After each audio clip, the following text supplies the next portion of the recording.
যেভাবে দেখুন নিত্য প্রয়োজনীয় জিনিসপত্রের দাম বাড়ছে, তাতে তো আয়ের থেকে ব্যয়ই বেশি হয়ে যাচ্ছে, ইনকামের থেকে এক্সপেন্ডিচার সমানভাবে সমানুপাতিক হারে চলা সম্ভব হচ্ছে না। নির্মলা দেবীর কাছে আমাদের আবেদন থাকবে যে উনি যাতে এটা একটু পুনর্বিবেচনা করে দেখেন, যাতে জিনিসপত্রের নিত্য প্রয়োজনীয় জিনিসপত্রের দামগুলো মানে লোকে যাতে রোজকার ব্যবহারের জিনিস নিচে কিনতে পারে। আমার একটাই আবেদন নির্মলা দেবীর কাছে, যেমন আছে সেরকমটা থাকলেও হবে, এর থেকে বেশি বাড়লে মুশকিল। তো অবশ্যই বেড়ে গেছে, যদি সম্ভব হয় একটু কমায় ভালো হয়, কিন্তু এর থেকে বাড়লে আরো মুশকিল হয়ে যাবে। নিত্য প্রয়োজনীয় জিনিস এটা অবশ্যই জিএসটিতে করলে দাম বাড়লে অবশ্যই মানুষের কিনতে অসুবিধা, ছাড় দিলে ভালো হয়।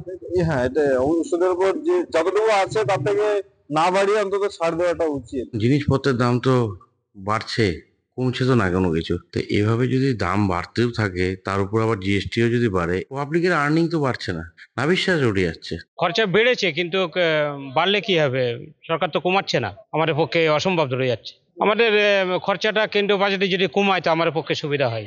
চিকিৎসা করতে গিয়ে অনেক বেগ লাগছে, পয়সা কড়ি বার করতে অনেক অসুবিধা হয়ে যাচ্ছে। বেশিরভাগ দেখা যাচ্ছে এখন ওই যে মেডিক্লেম গুলো দেওয়া হয় তাতে পুরো পরিষেবা পাওয়া যায় না। টাকা দিন দিন বেড়ে যাচ্ছে কিন্তু পরিষেবা পুরো পাওয়া যাচ্ছে, নিজের থেকে আরো খরচা করতে হচ্ছে, মেডিক্লেমে হচ্ছে না। সেটার দিকে নজর দিলে সব থেকে ভালো হবে। সরকারি যেসব সংস্থা আছে তার বিলগ্নীকরণ এবং বেসরকারি হাতে তুলে না দিয়ে সরকার চিন্তা করবেন যাতে তাদের আরো অর্থনৈতিকভাবে স্ট্রং করতে যে বাজেট ঘোষণা হতে চলেছে তাতে আরো বেশি করে অর্থ বিনিয়োগ করবে, যাতে রাজ্যের অর্থনীতি এবং আমাদের এলাকার অর্থনীতি আরো স্ট্রং হয়।